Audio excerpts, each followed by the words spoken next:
pinaka all-time kong center na kasabayan si John Mar Fajardo.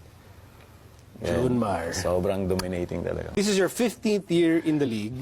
Nakita mo na lahat ng magaling na centers, big men. Pag kinumpira mo sila kay John Mar, gaano ba kalayo ang lamang ni John Mar in terms of, siguro lahat-lahat na, skill set, advantage at the post, lahat na. No disrespect din sa mga other centers, pero sobrang, parang si John Mar kasi, parang nasa kanya lahat eh. Marunong pumoste, marunong pumasa, dumidepensa din. And siguro, yung pwede lang namin gawin sa kanya is yung kailangan lang namin medyo bilisan. Yun lang yung pwede namin advantage sa kanya, pwedeng gawin. So, yun. Gio, si Junmar, ito, nakilala mo na rin to.